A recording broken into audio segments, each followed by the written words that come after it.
최강의 포식자 백상아리, 그 위에는 범고래가 있다.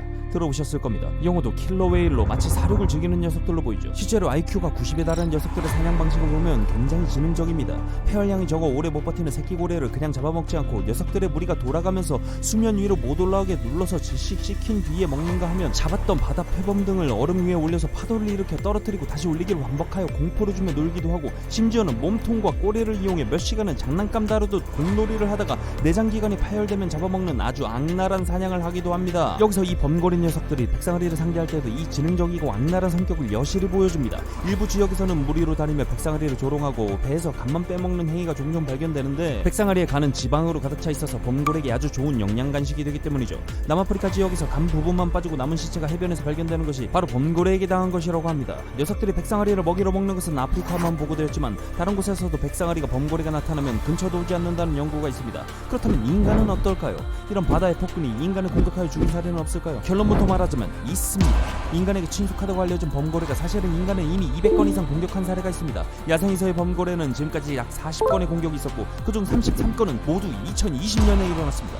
유럽 지브롤터 해역에서 7월부터 대부분이 발생했는데, 조사단은 보고된 범고래가 전부 측면에 상처가 있는 것으로 보아 인간의 공격을 받았고 이에 자극을 받은 녀석들이 공격했다고 추측했습니다. 그래서 일부 해안은 요트 항해를 금지했죠. 사실 이 해역은 식량을 두고 어부들과 범고래 신경전이 자주 발생하지만 사람과 배를 공격한 사례는 없었던 것으로 보아 독특하다고 할 수 있는데, 코로나로 인해서 조용했던 바다에 여름 휴가부터 요트 운행이 잦아지면서 생존 위기를 느꼈을 수도 있다는 분석이 나와 있습니다. 단 인간을 직접적으로 공격한 경우는 거의 없고, 배를 전복시키거나 키를 망가뜨리는 등의 공격을 하며 주위 물건을 파괴했지만 물에 빠진 인간은 공격하지 않았죠. 한두 번 직접 공격한 사례가 보고된 것은 있습니다만 먹이 등으로 식별을 잘못했을 가능성이 크다고 합니다. 그럼 도대체 인간을 죽인 사례는 어디서 발생했을까요?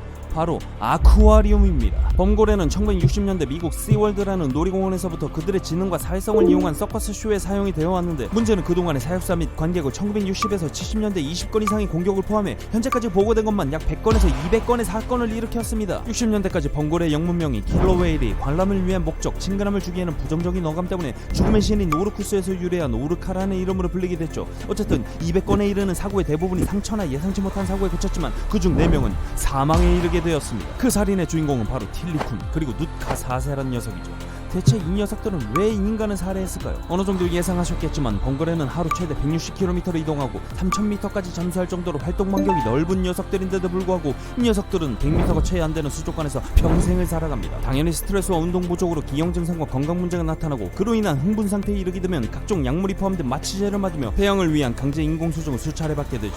또 약한 피부 탓에 화상을 입기 쉬워 심해를 잠수해서 진정시켜야 하는데, 얕은 수족관 물 때문에 피부가 상하면 인간들이 페인트 등으로 색칠하곤 했습니다. 각이 나오지요? 녀석들에 의한 인명피해는 결국 인간의 욕심으로 인해 받은 강한 스트레스와 적개심에 의한 것일지도 모르겠습니다. 오히려 4명밖에 죽이지 않은 게 이상할 정도로요.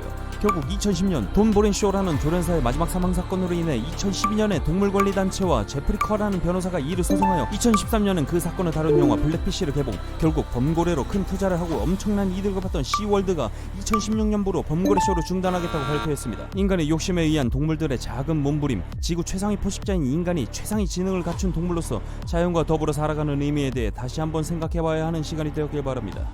씁쓸하죠? 이 영상이 재밌고 유익하셨다면 좋아요와 구독을, 별로였다면 싫어를 눌러주세요.